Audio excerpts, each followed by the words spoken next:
Internet में कोई सा इशू आया? बिस्मिल्लाहिर्रहमानिर्रहीम। बेटा जी, today we are going to start movement. Common life में मूवमेंट का मतलब wait a movement, word a movement, एक थोड़े से टाइम को कहते हैं। लेकिन साइंसेस में, फिजिक्स में movement means turning, and it is also called set to be a torque. तो टॉर्क भी कहते हैं और टर्निंग भी कहते हैं। अच्छा, ये क्यों पढ़ रहे हैं? This is really important in over life.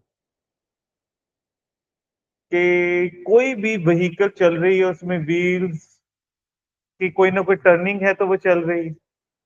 Even rocket या प्लेन हवा में मूव कर रहे हैं, लेकिन उनको जो थ्रस्ट मिल रहा है वो उनके अंदर इंजन है, वो एक हाई पावर के फैंस हैं जो एयर को नीचे पुश कर रहे हैं या बैकवर्ड कर रहे हैं पुश। तो वो भी फैंस हैं, यानी टर्निंग से फैन एयर प्रोड्यूस करते हैं ना, राइट। इसके अलावा घर पे ब्लेंडर हो गया, वॉशिंग मशीन हो गई, कोई भी मोटर होगी उसमें टर्निंग हमने पढ़ा। मोटर भी जब हमने पढ़ा, जनरेटर में भी टर्निंग होती है। तो कोई भी कैप हो गई, कोई जो उनसा है नट है, उसको हमने लूज या टाइट करना है, टर्न करना है। इवन हम बॉलिंग कर रहे हैं तो बाजू घुमा रहे हैं, और जब हम किक करते हैं फुटबॉल को तब भी हिप ज्वाइंट के अराउंड हमारी जो टांग है वो टर्न ही कर रही है। इवन कोई भी हमारी बॉडी में कोई एक भी जो मूवमेंट हो रही है हमारी, कोई भी मसल के साथ, कोई भी बोन्स की, तो वो बोन्स में कोई ना कोई पिवट है जहां रोटेशन हो रही है उसके अराउंड। ठीक है। तो this is really important what we are going to study today. Movement की साइंटिफिकली डेफिनेशन वैसे तो सिंपली कहते हैं टर्निंग, लेकिन साइंटिफिकली इट इज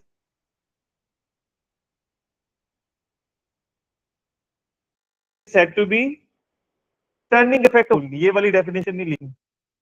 अगर 2 मार्क्स है तो इसका हार्डली 1 मार्क मिलेगा। जो आपने लिखनी है वो आगे लिखी हुई है, फॉर्मूला है वो है एक्चुअली, लिखेंगे तो 2 मार्क्स इसी के मिल जाएंगे। लेकिन ये फॉर्मूले के समझने पहले वापस आ जाए। Movement which is also called as torque. अच्छा, इसकी एक ये सिंबल होती है जो अमेरिकन सिस्टम में यूज करते हैं, ये हमारे सीआईज में नहीं। एक मतलब मैंने बता दी, ये मूवमेंट की या टॉर्क की ये सिंबल होती है, यूज नहीं करेंगे आप, नॉट इवन ए लेवल। तो turning effect of a force, यानी सबसे पहले किसी भी चीज को टर्न करने के लिए जो रिक्वायर्ड होती है वो होती है फोर्स। तो फोर्स ऑब्वियसली फैक्टर है कि ज्यादा फोर्स लगेगी, ज्यादा तेज टर्निंग होगी, ज्यादा टर्निंग इफेक्ट होएगा। जितनी तेज टर्निंग होएगी, टर्निंग इफेक्ट या मूवमेंट उतना ज्यादा हो। लेकिन क्या सिर्फ खाली फोर्स मैटर करती है?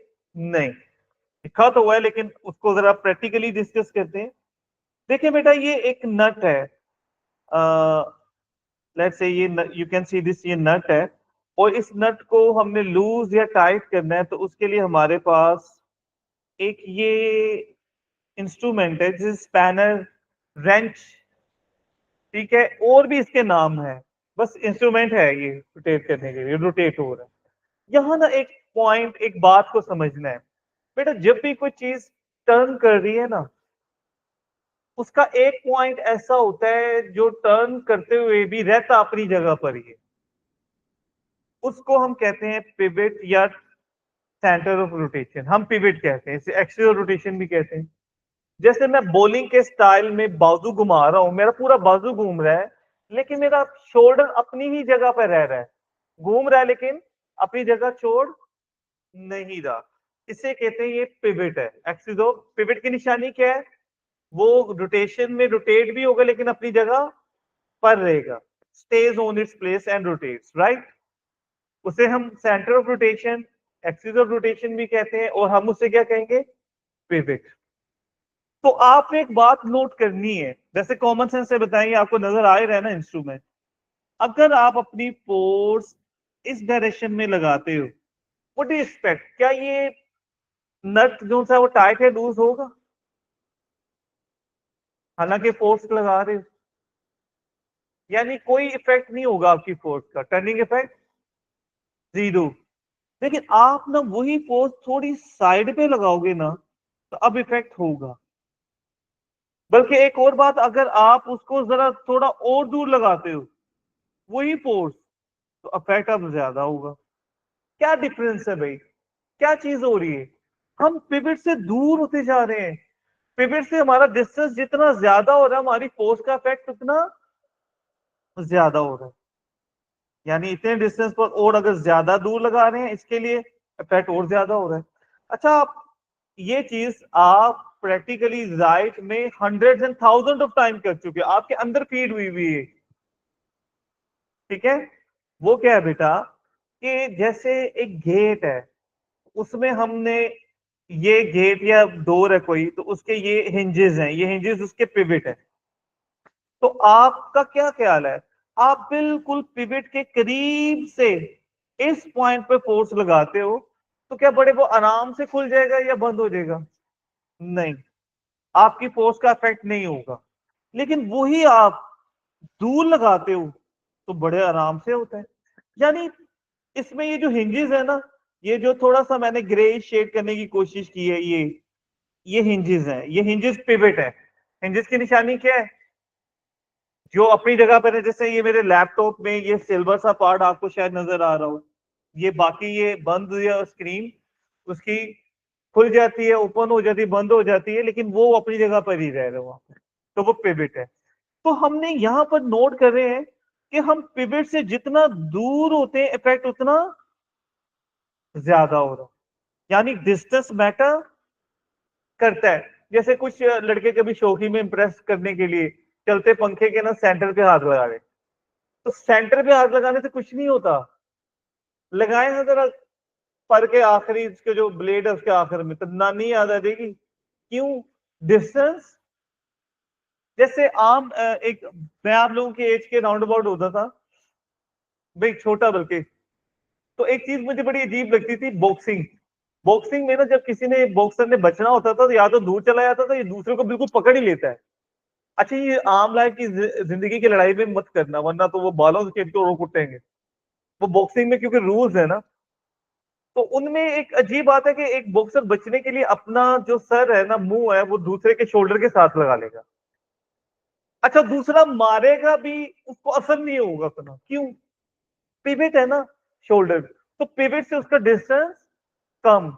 और सम टाइम जब वो होता है दूर, एक मुक्का भी ना नॉकआउट कर देता है। क्या फर्क है उसमें? उसमें डिस्टेंस पिवट से ज्यादा। यानी आप क्रिकेट में अगर खेलिए तो ये सेंस होगी कि आप बहुत जोर से शॉट मारते हो और बॉल यहां लगता है बैट के, तो आप नोट करोगे कि फोर्स का इफेक्ट उतना, लेकिन जो दूर लगेगा ना, यहां पिवट से आप दूर हो तो इफेक्ट ज्यादा। इट मींस कि टर्निंग इफेक्ट में फोर्स के साथ डिस्टेंस भी मैटर कर रहा है, कि पिवट से दूर, लेकिन वो डिस्टेंस बड़ा स्पेशल डिस्टेंस है, सिंपल डिस्टेंस नहीं है। That is perpendicular distance. What do you mean by perpendicular distance? Which makes 90 degree. कौन 90 डिग्री बना रही है? Direction of force. फोर्स की ये डायरेक्शन इधर जा रही है ना, ऊपर, तो वो ये डिस्टेंस लेना है जो उस फोर्स की डायरेक्शन के साथ क्या एंगल बना रहा है? 90 डिग्री, परपेंडिकुलर डिस्टेंस। खाली डिस्टेंस कहेंगे, बात क्लियर? जैसे मुझे 1 मिनट के लिए बताएं, अभी हम साइंसदान मत बने भाई, ये आपको नजर आ ही रहा है ना स्पैनर, आप फोर्स यहां से लगा रहे हो, अब तो पिवट से इसका डिस्टेंस बहुत दूर है, लेकिन मुझे कॉमन सेंस लेके बताएं, इस तरह फोर्स लगाओगे तो क्या नट लूज या टाइट होगा? क्यों? अभी तो डिस्टेंस है, लेकिन जो जो फोर्स की डायरेक्शन है ना, वो पिवट में से पास कर रही है। तो एक्चुअली डिस्टेंस कौन सा है? परपेंडिकुलर डिस्टेंस है। और कौन सा डिस्टेंस है? Distance between pivot and direction of force, line of force. Right? Clear? तो बेटा, ये परपेंडिकुलर डिस्टेंस, जैसे ये वाली फोर्स है ना, इसके लिए परपेंडिकुलर हमें ये डिस्टेंस लेना है जो उस फोर्स के डायरेक्शन के साथ क्या बना रहा है? 90 डिग्री। ठीक है, डायरेक्शन ऑफ फोर्स। अगर ये वाली फोर्स को देखें तो हमने डिस्टेंस ये लेना है, यहां से लेकर पिवट, पिवट से पिवट ऊपर है, मैं पिवट पर ही बनाता हूँ, यानी हमने पिवट से यहां तक का डिस्टेंस लेना है और नोट करना वो फोर्स के साथ क्या बना रहा है, 90 डिग्री। जबकि ये वाली जो फोर्स है इसके लिए अगर हम डिस्टेंस लें तो इसकी तो डायरेक्शन ये जा रही है और वो तो पिवट में से पास कर रही है, तो पिवट से उसका डिस्टेंस 0 है, राइट। तो बेटा क्या अभी तक हमने डिस्कस किया कि मूवमेंट या टर्निंग ना इफेक्ट ऑफ फोर्स, वो फोर्स पर भी डिपेंड कर रहा है और डिस्टेंस, कौन सा distance, perpendicular distance between pivot and direction of force. खाली फोर्स नहीं कहना कि ये फोर्स का पिवट से डिस्टेंस है, लेकिन उसकी direction of force, line of force pivot में से पास कर रही है। तो हमने परपेंडिकुलर डिस्टेंस किसके लेना है, किसके दरमियान लेना है, pivot and line of force, direction of force, right. अच्छा, तो अब अगर आपसे कोई डेफिनेशन पूछेगा मूवमेंट की तो आपने ये लिखनी, movement is equal to force multiplied by perpendicular distance between pivot and line of force। अच्छा, मल्टीप्लिकेशन को हम मैथ में क्या कहते हैं, product. In other words, movement is the product of force and the perpendicular distance between pivot and line of force। Line of force को importance देनी। अच्छा, अब फोर्स की यूनिट होती है न्यूटन, डिस्टेंस की यूनिट होती है मीटर, तो मूवमेंट की यूनिट हो जाएगी न्यूटन मीटर।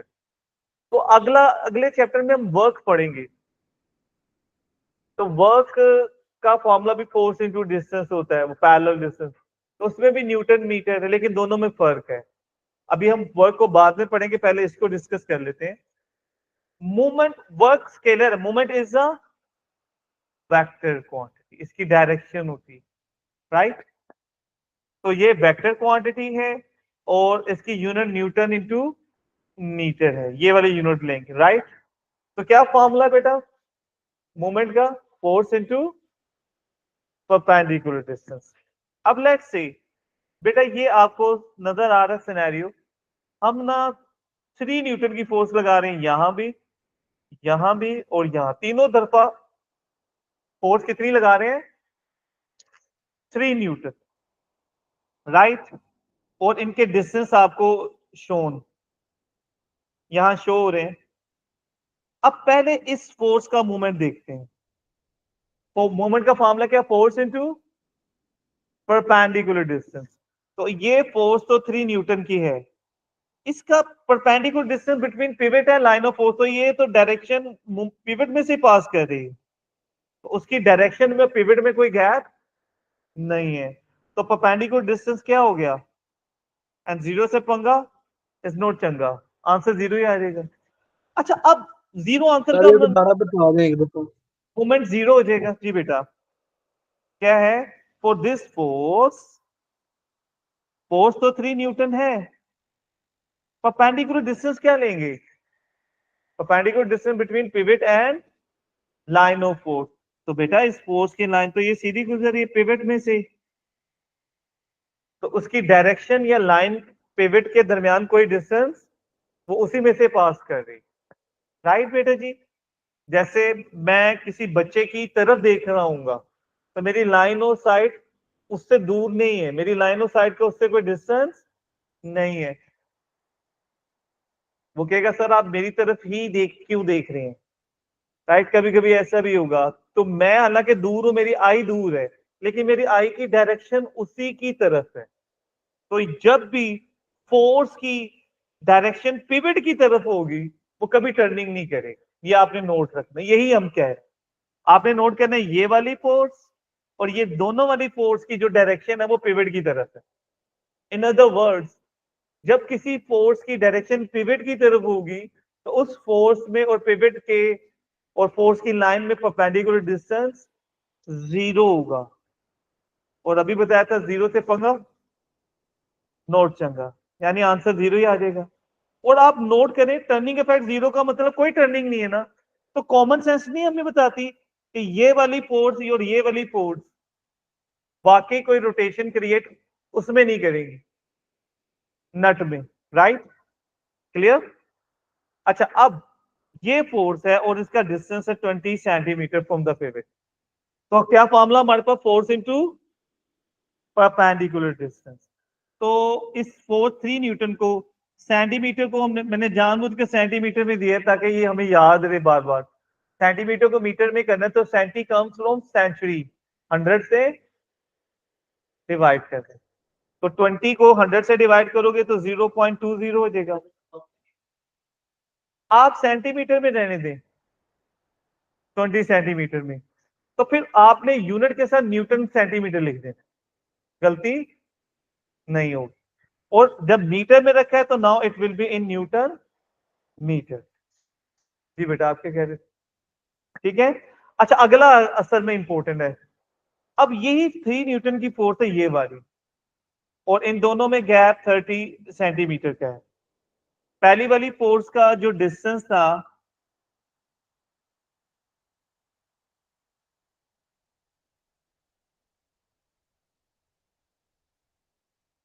वो 20 था, लेकिन ये वाली जो फोर्स है ना उसका 30 है। तो यहां एक चीज है जो हमारे आगे बड़ी मिस्टेक होती है, इस पे वो ध्यान में रखना।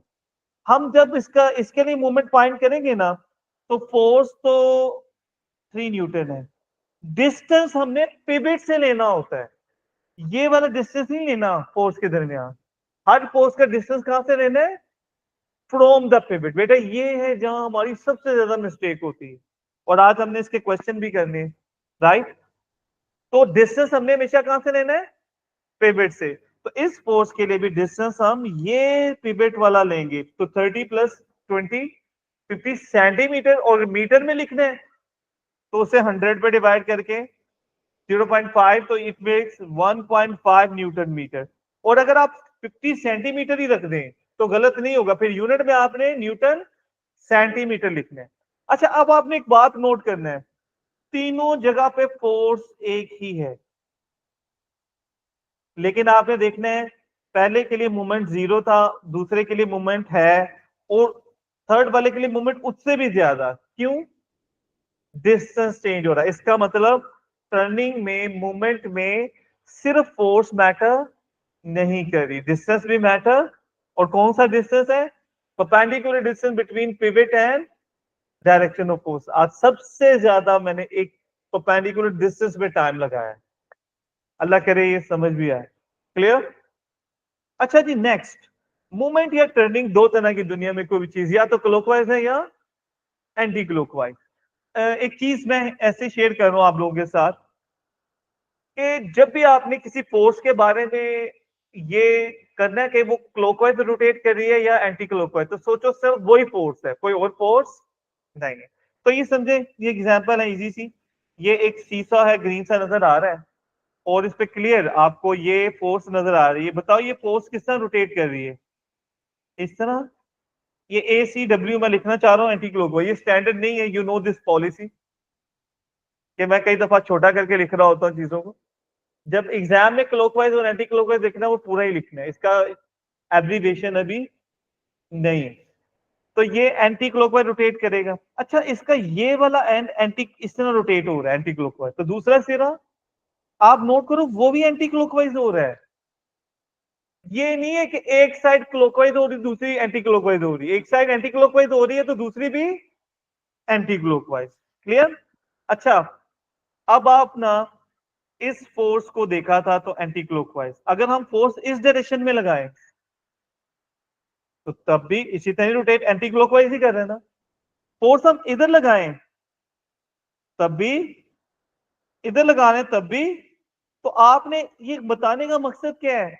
बताने का मकसद ये है बेटा कि एक ही किस्म की रोटेशन क्रिएट करने के लिए मैं 4 डिफरेंट किस्म की फोर्सेस लगा रहा हूं, लेकिन रोटेशन सबकी, इसका मतलब सेम तरीके से घुमाना। कई स्टाइल, जैसे स्टेयरिंग दो हाथों से ड्राइव कर रहे होते हैं, कभी एक हाथ से कभी ये वाले हाथ से, ये एक हाथ से मुख्तलिफ स्टाइल में घुमा रहे होते हैं, रोटेशन वो आ जाती है चाहे किसी भी तरीके से। यानी एक ही किस्म की रोटेशन क्रिएट करने के एक से ज्यादा तरीके हो सकते हैं। सिमिलरली ये चारों फोर्सेस हैं, ये सारे क्लॉकवाइज रोटेट कर रही हैं।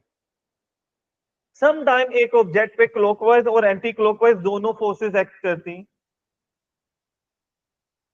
लाइक ये वाली एग्जांपल देखिए कि ये वाली फोर्स कैसे रोटेट कर रही है, इस तरह क्लॉकवाइज, और ये क्लॉक के ऑपोजिट जा रही है। लेकिन आपने एक बात नोट करना है, इनमें डिफरेंस है। क्या डिफरेंस नजर आ रहा है आपको? ये वाली फोर्स बड़ी है, बड़ा बड़ा एरो, ये आपको एग्जाम में इसको जरा रिस्पेक्ट देनी है। बड़ा एरो रिप्रेजेंट करेगा बड़ी फोर्स को, इसका मतलब ये फोर्स स्ट्रॉन्गर है क्लॉकवाइज, तो रिजल्ट क्या होगा? क्लॉकवाइज जीतेगा, ये क्लॉकवाइज रोटेट करेगा। और अगर इसका ऑपोजिट एंटी क्लॉक वाली फोर्स बड़ी होगी तो एंटी क्लॉकवाइज। लेकिन सम टाइम ऐसा होता है कि क्लॉकवाइज और एंटी क्लॉकवाइज दोनों इक्वल हो जाते हैं। तो जो ऑब्जेक्ट, हमारा असल टॉपिक ये है, अगर मैंने खाली एक चीज करवानी होती ना, इससे पहले वाली ना पढ़ाता, मैं इस पे डायरेक्ट ले आता, लेकिन किसी बच्चे ने याद था नहीं पढ़ा हुआ, मुझे उन सबका सारा करवाना पड़ा। सम टाइम ऐसा होता है बेटा कि एक ऑब्जेक्ट पर एक क्लॉकवाइज रोटेट करने वाली फोर्स भी है, एंटी क्लॉकवाइज मूवमेंट भी लग रहा है, और वो दोनों इक्वल हो जाए, तो वो ऑब्जेक्ट क्या होगा? ना क्लॉकवाइज जाएगा, ना वो बैलेंस रहेगा। Stage balance means stage in equilibrium. Equilibrium का मतलब होता है बैलेंस। इस स्टेट को हम कहते हैं कि ये इक्विलिब्रियम है, और इस कंडीशन को we call principle of movement. ये स्टेट एग्जाम में बहुत दफा ये आती कि कहेगा कि प्रिंसिपल ऑफ मूवमेंट बताएं, स्टेट करें, तो होगा for an object in equilibrium. अगर एक ऑब्जेक्ट इक्विलिब्रियम में होगा तो वो इक्विलिब्रियम का मतलब बैलेंस। तो उसका जो clockwise sum of clockwise movement will be equal to sum of, sum का वर्ड क्या होता है? टोटल। ये अभी हम आगे पढ़ेंगे सम ही क्यों खाली कह देता clockwise movement is equal to ये, क्योंकि एक से ज्यादा फोर्सेस भी हो सकती हैं एक साइड पे, तो क्लॉकवाइज के लिए एक से ज्यादा फोर्सेस भी, तो सम का मतलब टोटल। ये इंशाल्लाह प्रैक्टिस करेंगे, नहीं कर? ठीक है बेटा। तो इसमें 2 मार्क्स का आएगा ना, 1 मार्क ये इक्विलिब्रियम का मेंशन करना है आपने। जब ऑब्जेक्ट इक्विलिब्रियम होगा only then clockwise movement will be equal to anti clockwise movement. अच्छा, तो क्या रूल है? Clockwise movement is equal to anti clockwise movement. इस तरह पहले मैं ये भी याद करवा लिया करता था कि लेट्स से एक फोर्स F1 है, और हर फोर्स का डिस्टेंस कौन सा लेना है? Perpendicular distance from the pivot. तो पहली वाली फोर्स का परपेंडिकुलर डिस्टेंस इज F1 का D1, और F2 का डिस्टेंस पिवट से लेना D2। तो F1 into D1 is equal to F2 into D2। लेकिन मैं अब आपको याद नहीं करवाऊंगा इस तरह। बेसिक जो सही है वो है clockwise movement is equal to anti clockwise movement. हमने ये याद रखना है, क्वेश्चन मैंने इसी से करवाने हैं, राइट? थोड़ा सा ये आपके लिए कन्वीनियंट रहेगा और आपके कॉन्सेप्ट भी ज्यादा क्लियर हो। अच्छा, यहां ना बिफोर वी मूव ऑन, भाई ये क्यों थे मूवमेंट इक्वल क्लॉकवाइज? क्योंकि फोर्सेस भी दोनों इक्वल थी और उनके डिस्टेंस भी इक्वल थे, तो वो मोमेंट इक्वल रहा। लेकिन बेटा सम टाइम फोर्सेस इक्वल ना हो, जैसे एक सीसा पर एक तरफ बड़ा भाई मोटा है और दूसरा छोटा है, उससे वेट में कम है, कभी कभी उल्टा भी हो जाता है। लेकिन लेट्स से दूसरी तरफ कोई हल्के वेट का बच्चा बैठा हुआ है, अब वो कैसे बैलेंस रखेगा? मुझे बताएं कि 2 भाई हैं और एक मोटा है और हैवी है, दूसरा छोटा है उससे हल्का भी है वेट में, कैसे बैलेंस रहेंगे? क्योंकि सीसॉ में तभी वो एंजॉय कर सकते हैं जब वो बैलेंस हो, राइट? तो बताओ कैसे बैठेंगे? तो अभी हमने डिस्कस किया कि फोर्स मूवमेंट या टर्निंग सिर्फ फोर्स पे डिपेंड नहीं करता, वो डिस्टेंस पे भी डिपेंड कर रहा है।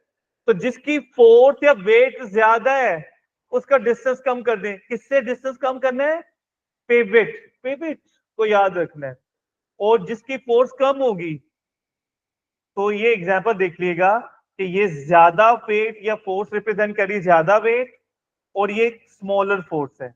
और ये बैलेंस तभी होगा जो फोर्स छोटी होगी उसका डिस्टेंस पिवट से ज्यादा। जो फोर्स बड़ी होगी इसका पिवट से डिस्टेंस, ये बात याद रहेगी। जब भी अब आपको दो फोर्सेस बैलेंस करती हुई दिखाएं तो याद रखना जिसका डिस्टेंस कम होगा वो फोर्स ज्यादा। जैसे मैंने इस चैप्टर का ना एक क्वेश्चन बनाया होता है, बनाया तो नहीं, कॉपी पेस्ट कर रहे हैं, वो देता हूं। लेट्स से ये पिवट है, तो यहां ना पिवट पर हमने एक वेट हैंग किया हुआ है W1, और दूसरी तरफ बास्केट में बहुत ज्यादा फ्रूट्स हैं, चीजें हैं, किया हुआ है W2, और ये बैलेंस्ड है। बताओ ये W1 W2 दोनों इक्वल है कि क्या इनमें रिलेशन है? सर इनका डिस्टेंस कम है एक का। मुझे बताओ ना एग्जैक्ट W1 और W2 में से कौन इक्वल बराबर है, कौन ज्यादा है, कौन छोटा है? बेटा जिसका डिस्टेंस ज्यादा होता है वो कम होता है, right? It means W2 is lesser than W1। याद रहेगा, जो हमेशा ज्यादा डिस्टेंस पर होगी, जो फोर्स छोटी होगी उसका डिस्टेंस, जो फोर्स बड़ी होगी डिस्टेंस कम होगा। क्लियर?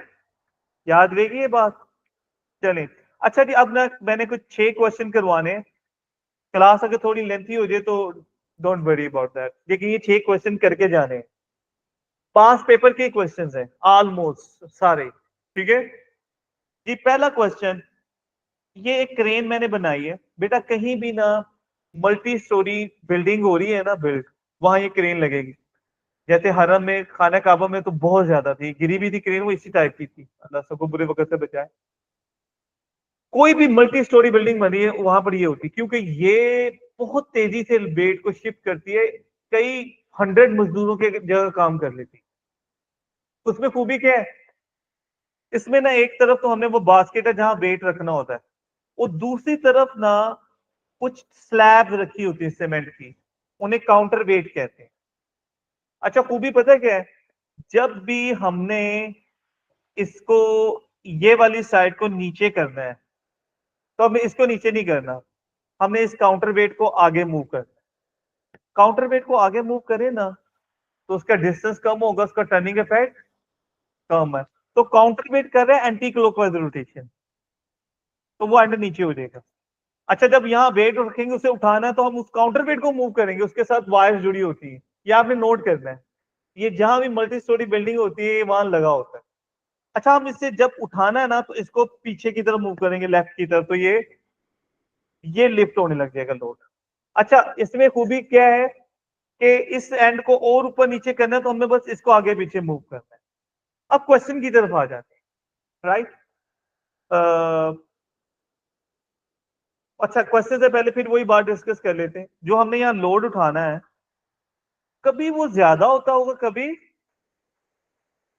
तो फिर उधर काउंटर वेट तो फिक्स्ड है, तो वो कैसे मैनेज करते हैं? वैसे ही जैसे अभी वो शीशा था ना डिस्कस किया, जब भी ज्यादा हैवी लोड आएगा ना राइट साइड पे, तो हम उसको लेफ्ट साइड की तरफ मूव करते हैं। डिस्टेंस इंक्रीज करेंगे तो उसका टर्निंग इफेक्ट, तो वो ज्यादा लोड उठाना। और जब हमें यहाँ राइट साइड पे हल्का वेट उठाना है तो उसी काउंटर वेट को हम बैलेंस करने के लिए आगे ले आएंगे, यानी डिस्टेंस कम कर देंगे। ये मेरी बात पे गौर कीजिए। अब क्वेश्चन की तरफ आते हैं, इसमें ये पिवट है भाई। क्वेश्चन ये है कि काउंटर वेट का जो मास है वो 1200 है, और ये डिस्टेंस गिवन है काउंटर वेट से बास्केट तक का जो वेट है वो ये 30 है, और पिवट से बास्केट यानी जहां वेट हमने रखना है वो 20 मीटर है। अगर ये 1200 है तो बताओ यहाँ कितना मास हो? How would you do that?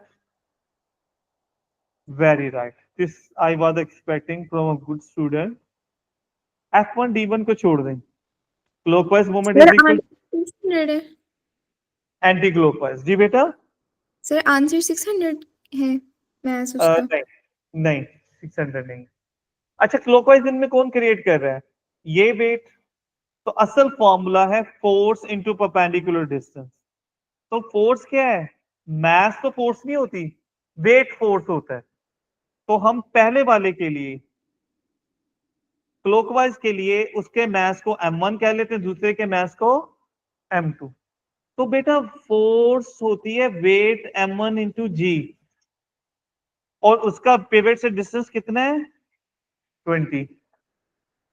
Anti clockwise हमारे पास है m2, हमें फोर्स लेनी है, वेट मैस नहीं लेनी, weight is the force mg, और उसका पिवट से डिस्टेंस। ये बात इंपॉर्टेंट है कि m2 का डिस्टेंस कितना लेंगे, हर फोर्स का डिस्टेंस पिवट से लेना है। आपका आंसर ठीक है राया, 600 वाज द आंसर, राइट। अच्छा जी जी से कैंसिल हो जाएगा, m1 1200 है और 20 m2 इंटू 10, 10 डिवाइड होगा 600। सॉरी बेटा आपका आंसर ठीक था। ठीक है सर। ओके बेटा समझ आ जाएगा आप लोगों को स्नैप? नहीं वो mm से कैंसिल ही हो जाता है, हमें तो m2 चाहिए ना, क्योंकि ये kg में है ना। इट मींस जो m2 का आंसर आएगा वो भी 600 kg में ही आएगा। ठीक है बेटा, clear? Can I remove? Okay, can remove you know this policy हर जगह कामयाब रहती। क्वेश्चन नंबर 2, ये भी आपके पास पेपर का क्वेश्चन है। ये क्या बनाने की कोशिश की है वैसे मैंने, वो जो मजदूर उठाते हैं ना जिसमें सामान, या कूड़े वाले भी उठाते हैं, व्हील बैरो कहते हैं। बच्चों का वो प्रैम सा होता है, वो भी इससे मिलती जुलती शेप है, लेकिन उसमें व्हील यहाँ भी होता है पीछे। अच्छा इसमें पिवट क्या होगा, वैसे मैंने निशान बनाया, पिवट की निशानी है वो अपनी जगह पर ही रहेगा। तो देखो ये व्हील बैरो ऊपर भी मूव होगा, इस तरह भी रोटेट, लेकिन ये व्हील उधर ही रहेगा, व्हील का सेंटर उधर ही रहेगा, व्हील का centre will be the pivot. अच्छा अब हमने ना इस व्हील बैरो में 80 न्यूटन वेट रखा हुआ है और उसका पिवट से डिस्टेंस 0.8 है, यू कैन सी। और हम फोर्स कहां लगाएंगे, हम हैंडल से पकड़ते हैं यहां से, राइट। अच्छा जो हम फोर्स लगा रहे हैं ये क्लॉकवाइज है कि एंटी क्लॉकवाइज होगी, ये किससे रोटेट करेगी, एंटी क्लॉकवाइज, वेरी राइट। और जो वेट है वो क्लॉकवाइज। तो बेसिक प्रिंसिपल हमारा क्या है बेटा, clockwise movement is equal to, हमने फोर्स एफ फाइंड करनी है, बेसिक प्रिंसिपल क्या है बेटा, clockwise movement is equal to anti clockwise. तो क्लॉकवाइज में है 80 और एंटी क्लॉकवाइज में एफ है। हर फोर्स को उसके सबसे ज्यादा गलती डिस्टेंस पर होती है, इसलिए टाइम भी हमने डिस्टेंस पर लगाया। बताओ क्लॉकवाइज को किससे मल्टीप्लाई करेंगे, 80 है उसका पिवट से डिस्टेंस 0 पॉइंट, अच्छा एफ को किस डिस्टेंस से मल्टीप्लाई करेंगे, डिस्टेंस हर फोर्स का लेना पिवट से है, तो 0.7 और 0.8 को ऐड कर देंगे 1.5। बेटा इस पूरे क्वेश्चन में सिर्फ ये 1.5 वाज द इंपॉर्टेंट, गलती होती ही हमसे डिस्टेंस पर, आगे आप कर लोगे। ये 1.5 जो मल्टीप्लाई हो रहा है इधर आकर डिवाइड हो जाएगा, तो वो आगे आप तुम लोगों ने खुद ही कर। वो ये है कि बेटा जब भी ना, मैंने आप लोगों से डिस्कस किया कि जब भी क्लॉकवाइज और एंटी क्लॉकवाइज हमने करना है ना, आप ये पूछे जा रहे कि कौन सा क्लॉकवाइज है कौन सा एंटी क्लॉकवाइज है। बेटा क्लॉकवाइज ये है ना फोर्स, उसका पिवट से डिस्टेंस कितना है 0.8, और एंटी क्लॉकवाइज ये हमारी फोर्स है, और डिस्टेंस हमने उसका भी पिवट से लेना है, यानी 0.8 और 0.7 दोनों का सम ले लें। क्लियर बेटा, याद रहेगा। अगले क्वेश्चन पर, अच्छा ये मुझे बताएं, ये मैंने एक डायग्राम बनाई है, ये मैंने क्या बनाया हो, कैसे करें, स्टेपलर, वेरी राइट। समझ आ गई, इसका मतलब मेरी ड्राइंग का समझ आ जाता। अच्छा इसमें ना ये हम ना जब स्टेपलर से स्टेपल कर रहे होते हैं तो हम फोर्स यहाँ लगाते हैं, है ना, एंड पे, तकरीबन एंड के करीब टॉप से लगाते हैं। और जो हम फोर्स लगा रहे हैं वो क्लॉकवाइज है कि एंटी क्लॉकवाइज है, क्लॉकवाइज, एंटी। क्लॉकवाइज है उधर, ठीक है। और जो अगर एंटी ये क्लॉकवाइज है तो एंटी क्लॉकवाइज कौन लगाता है, स्प्रिंग। क्योंकि जब हम छोड़े तो स्प्रिंग उसे वापस ऊपर की तरफ ले जाता है, यानी spring anti clockwise rotation create करता है, राइट। अब सब आपके सामने है कि यहां हम 30 न्यूटन फोर्स लगा रहे हैं और पिवट से उसका डिस्टेंस 10 सेंटीमीटर है और ये डिस्टेंस 7 सेंटीमीटर है। ये स्प्रिंग कितनी फोर्स लगा रहा हो, हमने स्प्रिंग की फोर्स फाइंड करनी है।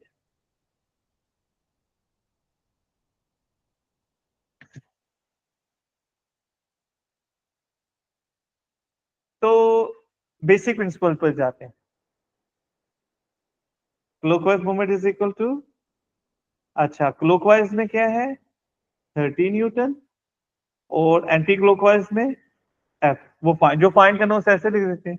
अच्छा, हर एक को उसके परपेंडिकुलर डिस्टेंस फ्रॉम द, तो उससे उसका कितना 10 सेंटीमीटर। अच्छा यहां ना मैं सेंटीमीटर में ले रहा हूं क्योंकि दूसरी तरफ भी, अच्छा दूसरी तरफ डिस्टेंस कितना लेंगे, तो हर फोर्स का डिस्टेंस पिवट से लेना होता है। हमें ये वाला डिस्टेंस रिक्वायर नहीं है 7 वाला, लेकिन उसकी हेल्प से फाइंड करेंगे कि टोटल 10 था, उसमें से ये 7 है, तो जो रिमेनिंग होगा वो कितना होगा 3, तो 3 सेंटीमीटर। तो सेंटीमीटर सेंटीमीटर से, बेटा ये चीज हमने पहले भी की हुई है, आगे भी करेंगे कि जब भी हमने एक फॉर्मूला दोनों साइड पे लिखना होता है, इधर भी, यानी दोनों तरफ मूवमेंट ही आएगा ना, तो तब हमें यूनिट्स को स्टैंडर्ड में कन्वर्ट करना जरूरी, यूनिट शुड बी सेम। ये मैंने मोमेंटम वाले क्वेश्चन में भी ये शेयर की थी ये बात, राइट। तो वो सेंटीमीटर सेंटीमीटर से कैंसिल होगी, सेम होनी चाहिए, यूनिट का स्टैंडर्ड होना जरूरी। आगे आप सोल्व कर लोगे, 100 वुड बी द आंसर। ठीक है, डन। Can I remove? अगले क्वेश्चन में गलती होने लगी अब आप लोगों से, और आपके पास पेपर का क्वेश्चन है बेटा, आपको पास पेपर में मूवमेंट वाले में एक फायर ब्रिगेड वाला और एक बस स्टॉप वाला क्वेश्चन है। ये मैंने बस स्टॉप वाला वो बनाया, मैं पूरे ड्रॉ तो नहीं कर सकता वैसे, और ये फायर ब्रिगेड वाला, लेकिन ये it is to tell you मैं पास पेपर के क्वेश्चन ही करवा रहा हूँ।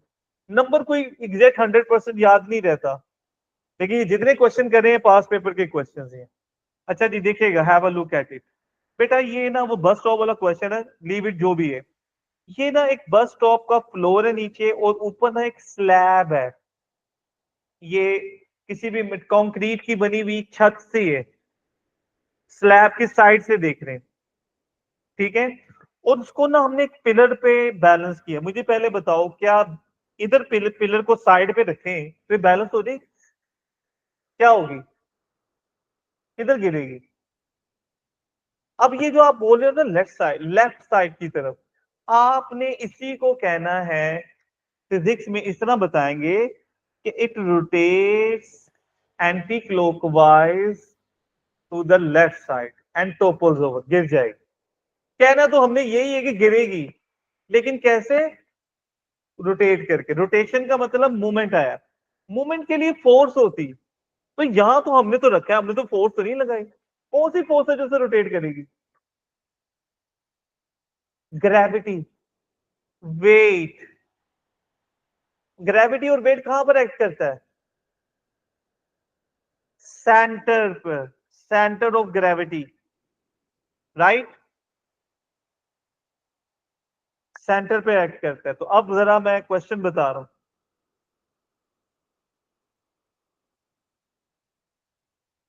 क्वेश्चन ये है कि ये जो स्लैब है इसकी लेंथ 3 मीटर है और उसका वेट 18,000 न्यूटन है, राइट। वेट कहां ऐड करता है? सेंटर पर। और वेट की वजह से ये रोटेट हो रहा है इस वक्त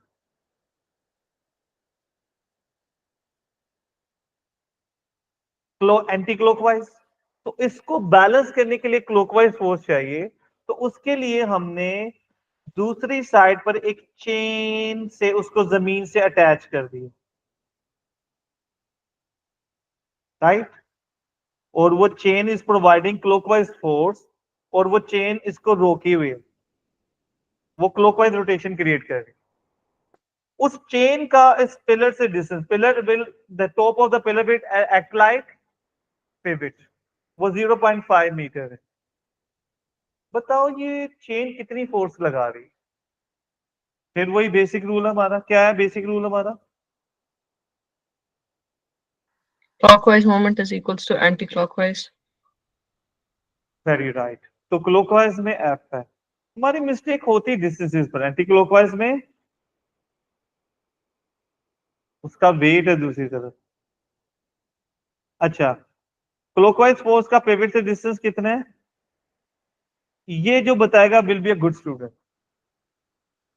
18,000 को किस डिस्टेंस से मल्टीप्लाई करना है, स्टैन आपने बता दिया ना, अब बाकियों को चांस देने, मैं बता नहीं रहा गलत सही है कौन, पैसे देख लेता हूं पहले। Sir, 2.5. जी आपने भी बता दिया, मरीम सुन लिया, बाकी लोगों को बोल रहे, बताओ चांस।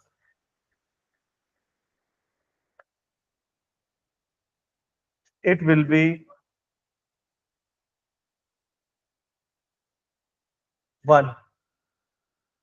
मैंने 2 मरतबा एक बात बताई थी, वेट एक्ट कहां पे करता है, सेंटर पे एक्ट करेगा ना, तो टोटल लेंथ उसकी 3 मीटर है, इसका मतलब 1.5 इधर से होगा और 1.5 इधर से भी होगा, तो उसमें से 0.5 ये है, तो इसका डिस्टेंस कितना बच जाएगा 1। Do you get it. मैंने कहा था ना इस क्वेश्चन में सब गलती करेंगे, एक बच्चे ने सही बता दिया, दूसरे चांस पर सही, लेकिन उसने खुद ही बताया, अच्छी बात, समझ आइए। आगे क्वेश्चन हो जाता है, 36,000 विल बी द आंसर, कर लेंगे। चलें 2 क्वेश्चन और करने हैं एटलीस्ट हम, तो हम कहेंगे कि हमारा आज का मिशन कंप्लीट हो। अच्छा, ये फायर ब्रिगेड की एक गाड़ी नजर आ रही व्हीकल, और इसमें जो बनाने की कोशिश की है कि ये ना फायर ब्रिगेड की ये लैडर है,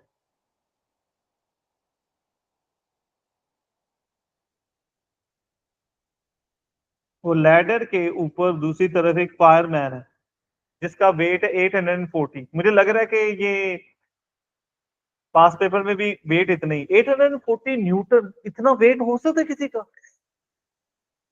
यस, केजी में 84 है, ये न्यूटन है, मेरा इतना होगा तकरीबन 11 से। ये न्यूटन कब आता है, जब हम केजी को जी यानी जी ऑलमोस्ट 10 है ना, तो ये केजी में तकरीबन 84 वो मेरे यहाँ पर बैठे होंगे मेरे को एक आधा बच्चा, ठीक है, तो 84 केजी इज नॉर्मल राइट, फिर न्यूटन में बताया हुआ है। अच्छा, मसला ये है कि ये जो वेट है ये किस तरह की रोटेशन क्रिएट कर रहा है, क्लॉकवाइज, तो इसको बैलेंस करने के लिए हमें चाहिए, एंटी क्लॉकवाइज क्या होता है कि ना उसके पास बहुत पावरफुल एक होस या पाइप होता है, तो उसमें से पानी जोर से निकलता है, जैसे गन चलाते हैं तो पीछे को झटका लगता है ना, तो जब वो पानी आगे जाएगा ना तो उसको एक पीछे की तरफ फोर्स लगेगी, तो नोट करना वो किस तरह रोटेट करेगी लेटर को, एंटी क्लॉकवाइज। ये पिवट है, और डिस्टेंस आपको 3 तरह के गिवन है, 9, 12 एंड 15 मीटर, ठीक है। हमारा मिशन है ये फोर्स एफ फाइंड करनी है, हम कैसे करेंगे, फिर बेसिक प्रिंसिपल क्या है,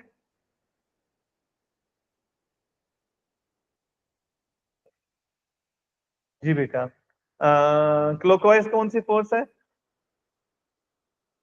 और एंटी क्लॉकवाइज वो सबसे इंपॉर्टेंट डिस्टेंस होते हैं। बेटा मुझे लगता है जिसको ये जो मुझे डिस्टेंस सही बताएगा उसके कॉन्सेप्ट क्लियर हो, ये टेस्ट है आप लोगों के अभी तक जितने क्वेश्चन किए उसका। पहले 840 पर आ जाओ, 840 को 3 तरह के डिस्टेंस गिवन है, 9, 12 एंड 15, किससे मल्टीप्लाई करें, सर 12 से। 12 से। हमें वो डिस्टेंस लेना है जो फोर्स के साथ परपेंडिकुलर हो, तो फोर्स की डायरेक्शन ये है ना, नीचे की तरफ जा रहे हैं, तो उसके साथ 90 डिग्री कौन बना रहा है, सिर्फ 12 बना।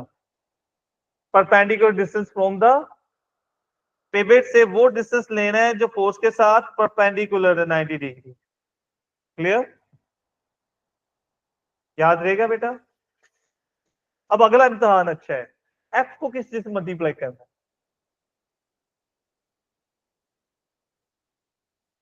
9 से, क्योंकि वो उसके साथ परपेंडिकुलर बना। अच्छा, कॉन्सेप्ट वाइज डिस्टेंस हमने कहां से लेना होता है? From the pivot. तो फोर्स की लाइन ये चल रही है ना, तो हमने वो डिस्टेंस लेना है पिवट से हो जो 90 डिग्री बनाए, ये डिस्टेंस लेना है। तो अब देखो नो गौर से देखो, ये एक रेक्टेंगल नहीं बन गई? और रेक्टेंगल में ऑपोजिट साइड एक दूसरे के क्या होती है? अगर ये 9 है तो ये भी, तो इससे multiply. Do you understand? Can you note? Can I remove? ये रिमूव कर लूं उधर? जी सर। राइट। अब कितने क्वेश्चन कर लिए? 5। ये एक last question for today then, right? Class थोड़ी आगे चलेगी लेकिन लेट्स सी, बल्कि नहीं, 2 क्वेश्चन हो रहे हैं। चलें ये करते हैं, पूरी फॉर्मेलिटी एक मरतबा कंप्लीट कर लेते हैं। बेटा जी लेट्स सी, क्वेश्चन नंबर 6 है कि ये एक फैमिली है, फादर है जिसका वेट 800 न्यूटन है, मदर 600 न्यूटन, और फादर और मदर दोनों पिवट से 2 मीटर डिस्टेंस पे बैठे हैं। क्या बैलेंस हो जाएंगे? नहीं, फादर का वेट ज्यादा है। तो एक बच्चा है हमारे पास, तो उसे हम मदर वाली साइड पे बिठा देते हैं, 0.5 न्यूटन। ये ऐसे फादर मदर मैंने नाम ले लिए, फोर्सेस समझे हैं, राइट? 0.5 मीटर पिवट से हमने दूर बिठाया बच्चे को। बच्चे का वेट कितना होगा? बच्चा सरप्राइज देगा आप लोगों को।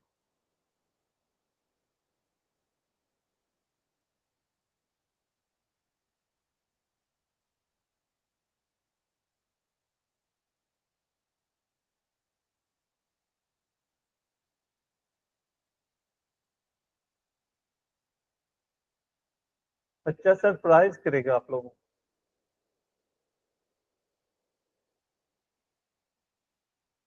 ये तुम्हें आंसर बताएगा।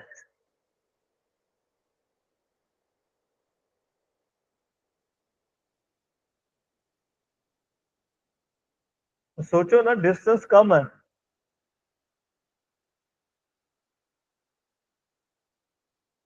सर मेरा आंसर बड़ा नंबर आ रहा है 3200। नहीं, थोड़ी सी मिस्टेक किया आपने बेटा। अच्छा, ये वो पार्ट था जिसमें सम, यस, अयान का ठीक। कैसे भाई? बेसिक प्रिंसिपल हमारा क्या है? Clockwise movement is equal to, तो क्लॉकवाइज में तो हमारे पास सिर्फ ये वाला 800 है, तो 800, और उसका पिवट से डिस्टेंस कितना है? अच्छा, एंटी क्लॉकवाइज में 2, तो एक बात, अभी हमने पीछे एक प्रिंसिपल क्या पढ़ा था? Sum of clockwise movement is equal to sum of, तो बेटा सम का मतलब टोटल होता है। तो एंटी क्लॉकवाइज में 2 है, एक फोर्स है 600 और उसका पिवट से डिस्टेंस कितना है? 2 प्लस, अब बच्चा है, बच्चे के वेट को हम बी कह लेते हैं, चले बी फॉर बॉय, और उसका पिवट से डिस्टेंस 0 पॉइंट, तो ये हमने सम कर लिया। क्लॉकवाइज में 2, एंटी क्लॉकवाइज में 2 थे तो ऐड कर लिया। अब आगे आपने मैथ करना है, आगे तो कोई इशू नहीं है। ये 16 हो जाएगा, 1200 उधर जाकर माइनस हो जाएगा, 16 400 को 0.5 पे डिवाइड करेंगे 0.5 पर, तो 800 would be the answer, right? बच्चे ने सरप्राइज दिया, 800 वेट होगा उसका, यानी अम्मा से भी ज्यादा हैवी। अंडर एस्टिमेट मत करें। अच्छा जी, लास्ट क्वेश्चन फॉर टुडे। ये एक रॉड है, और रॉड को ना हमने स्क्रू लगाकर ना एंड से ना पिवट कर दिया, यानी ये रॉड इस पॉइंट पिवट के राउंड अबाउट घूम सकती है आगे या पीछे। रॉड की लेंथ 1.2 मीटर और रॉड का वेट 10 न्यूटन। ये डब्ल्यू रॉड का वेट है, और दूसरी तरफ हमने फोर्स लगाई 8 न्यूटन। पहले तो मुझे ये बताएं, क्या ये रॉड बैलेंस होगी? No, नहीं। sir. क्यों? क्यों नहीं होगी? क्योंकि इस 8 न्यूटन का पिवट से डिस्टेंस 1.2 है, तो इसका पिवट 9.6 न्यूटन मीटर है। जबकि 10 का डिस्टेंस कितना होगा, तो वेट कहाँ एक्ट करता है, सेंटर पर, तो उसका डिस्टेंस हाफ हो जाएगा ना पिवट से, 0.6, तो ये 6 न्यूटन मीटर, तो ये दोनों इक्वल नहीं। तो बैलेंस करने के लिए ना यहां बीच में एक पॉइंट नजर आ रहा है आप लोगों को, इस पॉइंट पर हमने एक फोर्स लगानी है जिसने बैलेंस कर देना है। मेरा पहला पार्ट क्वेश्चन आप लोगों से ये है, ये फोर्स हम अपवर्ड लगाएंगे कि डाउनवर्ड लगाएंगे? Downwards. Downwards. डाउनवर्ड्स लगाएंगे। क्यों? क्योंकि अपवर्ड वाला मूवमेंट ज्यादा था ना एंटी क्लॉकवाइज वाला, क्लॉकवाइज वाला कम है, तो बराबर करने के लिए क्लॉकवाइज डाउनवर्ड लगाएंगे। और उस डाउनवर्ड फोर्स का जो डिस्टेंस है वो 0.2 मीटर पर है। बताओ ये फोर्स कितनी होगी?